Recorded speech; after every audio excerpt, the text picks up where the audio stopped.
What is going on, FA Nation? Join me here with Howard Bender. Welcome to the Fantasy Alarm MLB DFS Game Day Playbook Show. Howard with the shenanigans. Kick us off here, breaking down the Wednesday 7-game main slate starting at 7:20 p.m. Eastern Time here, Howard. Sir, how you doing, my friend? I'm doing real well, actually. You know, big fan of the Tuesday night slate, getting all amped up for that. But this Wednesday slate looks very, very interesting here. 7 games, and some interesting pitching, some bad names that I don't really particularly like, and then there's one name that it's just really fun to say, and that's Schwellenbach. Yeah, we'll get to that matchup. Obviously, Atlanta, Washington. We appreciate you all tuning in here to the Fantasy Alarm Game Day Playbook Show. If you haven't already hit that like button, a free way to support the work we do here on the Fantasy Alarm channel. Of course, if you want to go ahead and subscribe, get notified whenever we go live. You're watching this now, you can go check out Howard again.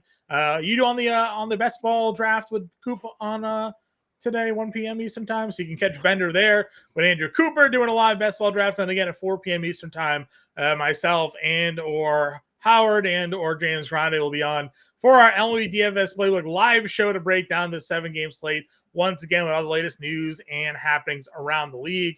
Howard, let's just get into it. We go position by position. We start at the pitcher position. We got the show on the mound here going up against the Milwaukee Brewers, $10,600. Yeah, Luis Gil of the Yankees going up against the Angels at 10-3. Seth Lugo, $9,600. They're your top 3 starting pitchers here. Which direction are we going here today? I mean, at some point, somebody's going to hit Shota Imanaga around. Is he? Are they? I don't know. I mean, you're talking about a lefty here against Milwaukee who, has been good against left-handed pitching, not, like through the roof here, but they've been good. But I can't. I'm look at that game log. That's just obscene, dude. That's obscene. Like, he's well worth the spend up here, especially on this slate, even in Milwaukee. He's so dominant until I see otherwise. I will always happily get him in there. I like Lewis Hill against the Angels. They do a little bit better against lefties than they do against righties. So I'm perfectly fine using him. Looking a little further down, this Verlander Kirby matchup I find kind of interesting. Verlander with the potential strikeout upside going up against Seattle. But these Astros bats really haven't been lighting it up too much in recent games. So, does Kirby turn around and be a good option? Under 9K, do you prefer one or the other? And why are you using both of them at the same time before even thinking about Alek Manoah? I would lean Verlander over Kirby. Just recent form, some couple of high strikeout games out of Verlander, and now you have Seattle highest strikeout rate in baseball against right-handed pitching. I also like the Houston lineup better than the Seattle lineup, even if there are some guys obviously struggling on Houston. Seattle does not have Kyle Tucker, Jose Altuve, Yordan Alvarez, Alex Bregman, Jake Myers, even hitting the crap out of the ball right now. Don't leave out your boy Jeremy Pena. You always talk about Jeremy Pena, Yanier Diaz. I mean, let's list the whole starting 9 there. Listen, I go Verlander and Houston over Kirby and Seattle. Oh boy, Manoah, right? What a trap game last time against Detroit. If you were buying into his previous couple of outings, then gets rocked around, gets the White Sox here. We know how bad the White Sox have been the last 2 weeks. 28% strikeout rate against right-handed pitching. The strikeouts had been there for Manoah prior to that start against Detroit. I do think people are going to go back to the well here with Alek Manoah going up against the White Sox. They can, and they probably will, and I'm okay with that. Go ahead. I can't go back to him on the constant. There's obviously something going on with him that, it's just something gets into his head and he's like, I'm done. I mean, there's obviously a couple years ago, Cy Young contender. Last year, just completely lost it. Struggled in the minors. Struggled to begin this year. Got called up. Got rocked. Looked like maybe he figured it out. One of the best matchups on the board are the White Sox, obviously. So I'm sure you'll see some rostership go his way. Let's get to Schwellenbach. Spencer Schwellenbach getting the call up here by the Braves to start. how much of this are you buying in? It's the Washington Nationals, which is a team that at times has certainly been frustrating to pitch against here, at the minor league level. The guy has barely pitched, Well, so that's the thing. Earlier here in May, he got called up. He got promoted from high A to double A. yeah. And what did he do in his first 2 starts at double A? 2 scoreless outings, right? A point, was it a 0.29 whip? No, yeah, 0.29 whip. Yeah. A 17-1 strikeout to walk ratio over 13 innings. Those were his 2 starts at double A. So, it's kind of funny coming up here. There's a lot to like about him. Good slider, which is definitely, he throws a curve also, but his slider is definitely better. I think there's a high ceiling with him. The thing that I hate the most is that it's the Nationals. And the Nationals who got Lane Thomas back. And that's a key component in their lineup. How you and I always talk about the fact that the Nats always work the count. Yeah. And they get at high pitch count. So it's a kid who hasn't pitched above the double A level. He's literally made 2 starts at the double A level. So, I think you could get 5 scoreless innings from him, right? If he's like super on and super amped. But I also think that if the Nats really if they work him, like this is like big risk reward. Yeah. I probably won't use him because of the Nationals and what they've done. But if he was cheaper, I would have given him a look, but he's 7,500. It's not like he's a 5K or 6K. Wow, look at everybody who's underneath him, though, too. Well, I get it. You got Anderson there against the Yankees, Logan Allen in Coors. Bryce Wilson's been okay. I mean, for all things considered, right? I mean, the pitch count, you wish would maybe be a little bit better, but, beat the Red Sox, was fine, just not getting any wins here. Listen to you try to talk yourself into it. I'm not talking myself into it. Over all of those guys. I'm just saying he's been fine. But yeah, I'm with you there. I'm not really looking to dive too much into the value tier here by any stretch of the imagination. It is only 7 games, so the depth here isn't that great. We'll go to catcher. Fry against a lefty has been money. They're in Coors. I know he's 5K. We don't often spend up, but this dude's hammering left-handed pitching is well worth the price tag. And if you're going to play Guardians, there's only so many guys you'd probably play. He'd be one of them. Do you lock it in as a catcher, or do you just consider to spend up in your outfield? Do you think that there's enough? I guess we have to figure out if there's enough value in the outfield to be able to kind of compensate for not doing our usual let's punt the catcher position. I agree, because you could go back down to Sean Murphy. We'll see if he plays 3 straight games after getting activated, but he's $3,500 against Mackenzie Gore with the lefty matchup. If you want to go down there, I mean, I don't know. What else is there on this? It's a small slate. Kybert Ruiz is 24. Small slate. Austin Wells starting for the Yankees. Like I'd go in and use that. If I'm going all the way down further, I don't know if, Vasquez or, like you just said, Kybert Ruiz. Yeah, Ruiz has been the hot one. Our guy Henry Wilson called it out on the show on Tuesday. Obviously better splits against lefties than righties, but, 4 straight games and 2 hits. Hard to kind of ignore that production there. Trevino also 3,300, if not Wells. You got him against the lefty there. So, as usual, we'll see who's in and out of the lineups at the catcher position here. But I do think that if you are, maybe there's better value options in the outfield, you can spend up Fry here at 5K. I think that one is perfectly fine. First base, moving on over. Where are your targets here, Howard? Will Jose Abreu get called up? Even if he did, would you use him?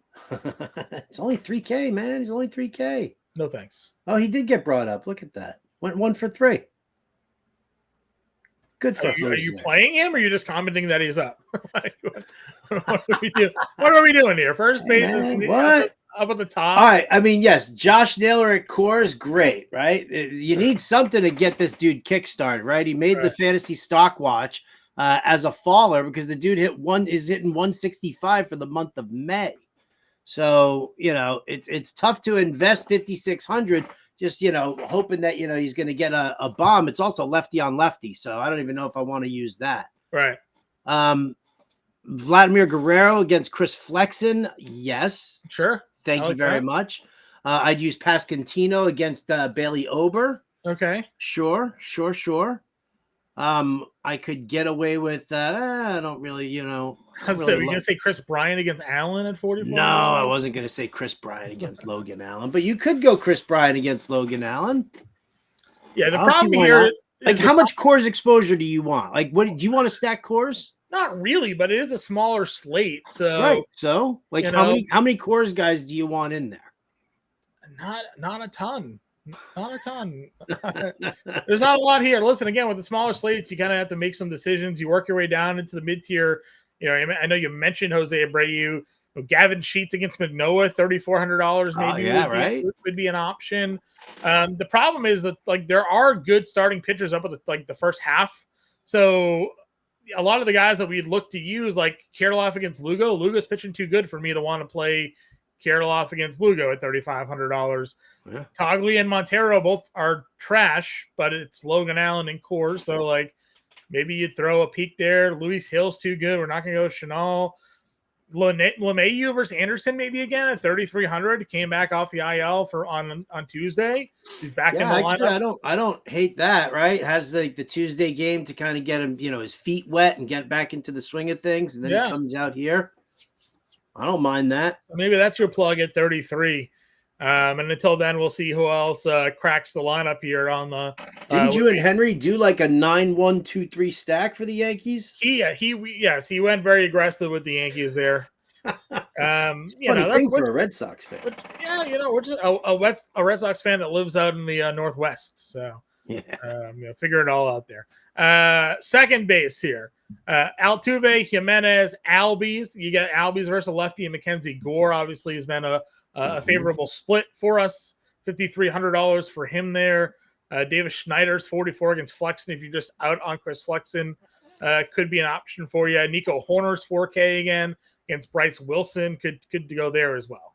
Yeah, I like the Nico Horner move there. I think that's a good place to just kind of pay down. I know we were both thrown away with Isaiah Kiner-Falefa going up against Chris Flexen. Yeah. So I think that's definitely something that we can take a look at. Sure. Yeah. Gleyber Torres is 38. I'm looking at Brendan Rodgers splits to see if he's still a guy that hits lefties. That was kind of always his one skill set there, and they're in cores. So let's see. This year against left-handed pitching, Brendan Rodgers.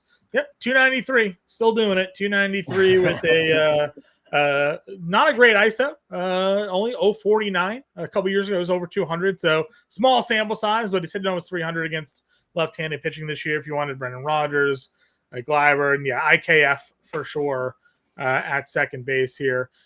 Third base. I mentioned it the other day. Jose Ramirez. Again on a small slate, why not just have him be your spend up here? I don't see a reason why you wouldn't. I wouldn't either. It's the right split too. Better against lefties than he is righties. So Jose Ramirez here, 6,400. If you can fit it in, would be your top spend, I think, for today for me. Mid-tier options for you. Anybody stick out, Howard? Has Chris Morel homered yet? Since the last time we talked about it? No. Okay. Well, still waiting then. Hasn't homered, barely gotten a hit. One hit over his last 20 at bats. So. One hit, one GD hit.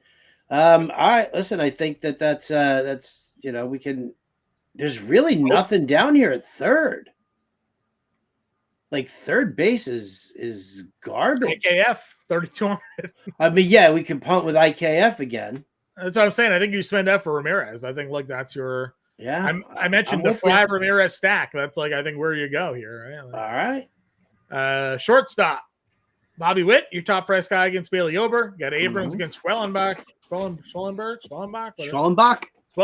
There it is. Schwellenbach. At 54, feels a little expensive for him. Tovar versus Allen at 46. Volpe versus Anderson at 45. Bichette's 43. Some good guys there in the mid tier. Yep, and I like Horner down here. Like we said, we liked him over at second. We like him at short here as well for 4K. Dansby's still cheap. Dansby is still cheap. It's a nice little pay down there against the pitchers. Just all right. Yeah, just okay. Nothing crazy. Nothing good. Nothing spectacular. I don't see anything further down here. No, me neither. Outfield, Tucker 65. You got the Soto Judge combo there, 63 and 6K. Ozuna gets a lefty. So the usual suspects. Pick your stack, plug them in, and move along at the top tier. Mid tier guys for you. Bellinger against Bryce Wilson, lefty bat. I like that. Obviously, we can talk about Stanton as well if we're gonna, stay in on the Yankees. Sure. I think that's a good solid part. Taylor Ward's still been playing well. If you want to go up against Lewis Hill, I don't know if I want to though. So got Varsho at 46. Yeah. Against Flexen there. Yeah, he just doesn't dazzle me. Varsho. That's kind of disappointing. Got some power, some speed, and it's flexible. Yeah, I know he definitely does, but it's just the right matchup. I think. I don't love it. Okay, I don't love it. Tommy Pham's been hitting the ball really well. Tommy Pham against Alek Manoah. It's over 300 for him. We could probably. I mean, it's kind of funny. We could probably get a couple of White Sox in against Manoah, a couple of lefty bats, right? Like a Sheets, a Pham, save some money there, and be able to spend up for your Fry. Jose Ramirez combo. Lane Thomas is 41. It's a pretty good price tag for him there. Lane Thomas is good at 41. That's for sure. Duvall versus a lefty at 38. They're still hitting him at the bottom of that lineup, but I have to assume maybe eventually he moves up a little bit. Yeah, that's a good spot for him though, up against Mackenzie Gore. I like that. Yep, it's a fair price. I hope they don't, juice him up too much. Yeah, I mean, if you're not in on Trellenbach, Winker, Jacob Young down here, some cheap outfielders. Rosario 3,500 again. More Nats. Jake Myers, as I mentioned, has been hitting the ball really well lately. 389 with 1,100 OPS over the last 10. Hitting really good against righties. Only power numbers against lefties, but everything else is coming against righties. So, if you're not thinking Kirby's got to figure it out, Myers is pretty good here at $3,300. Can run that one out there. Yeah. Any other value plays? That's what I'm looking for. I'm like, Pete Crow Armstrong if he plays. Well, they actually optioned him. So, did they already? Yeah, sons of bitches. Yeah, I was surprised actually that he stayed up for as long as he did with Bellinger returning. He did. I'm trying to see, is anybody else down here? There's nothing. Not really. I mean, we mentioned Garrett Hampson just because he's been playing a lot. Right. He's doing okay. He's $2,500. That's it. All right, let's get a lineup going here then. It's just atrocious. It's not great. I like Verlander. What a crap slate this is. If we went Verlander Shoto, we can't really spend up for anybody. No, we can't. Which makes me think like maybe we do just plug in Trellenbach here and see what we can come up with here. Do you want to go Verlander, Schwellenbach, and save some more? Or do you want to go Shota and Schwellenbach? I like Verlander. If we get money, we'll move, I guess. All right, Verlander and Schwell. We'll approach this for now. I think you're right, though. I think that Fry probably has to go in the outfield if we're going to do Fry Ramirez, because that's $3,700 a play, which means catcher we just spend down on. Right. Where was Trevino? 3,300. 3,800 a player. Go up Sheets against Manoah, 34. Oh yeah. Who are the? Let's pull some lefty White Sox bats that we want to. There's only one. They don't have many lefties. The other ones are like Benintendi. I know, and like Nicky Lopez. You're not playing those guys. So who did you say? Nicky Lopez? Yeah, he had him. Benintendi, Sheets, and Nicky Lopez. Those are their three lefties. That's it, man. They don't have any other lefties in their lineup. It's garbage. All right, Sheets it is. All right, Dansby, I guess we'll punt at there. All right, so now we have 4,100. We can work with this. 4,100 IKF. All right, 4,500 for outfielders. There you go. You went Dansby, Swanson, and who? IKF. And IKF. Yep. So now we have 4,550 for two outfielders. So I got Verlander, Schwellenbach, Trevino, Sheets, IKF, Ramirez, Swanson, Fry. Okay. And 4,550 for two outfielders. So we can spend down, spend up. Or we can do 4,550 for two outfielders. All right. Well, let's see. Let's see. I mean, I would love to go Aaron Judge against Tyler Anderson. I'm not gonna lie. That's definitely someplace I'd like to go, but that might be a little out of our price range. $3,100 outfielder we would need if we went the Aaron Judge route, which would be Benintendi. Oh, it's kismet right there. Really don't want to do. I'd rather go Kevin Kiermaier, I think, against that. I'm playing Benintendi with my lineup. You can play whoever you want. I'll get rid of Trevino here. Let's see if I can get cheaper at catcher. Jesus. Actually, you know what? If you're gonna do Judge, let's go LeMahieu then at first instead of Sheets. We'll do that. That'll give us another $100 to play with here. Let's see. Is there anything else down here? Is Amaya on the slate? Yeah, you think it's gonna be Amaya over Yan Gomes? Over Yan Gomes? Well, how much is Yan Gomes? 27. Amaya's 23. Yeah. Okay. All right, we'll go Amaya then, just for the cheap, and that gives us a $4,200 outfielder with Judge already in. Stacking with Verdugo. No, it's a lefty. Freeman. Coors exposure with Doyle.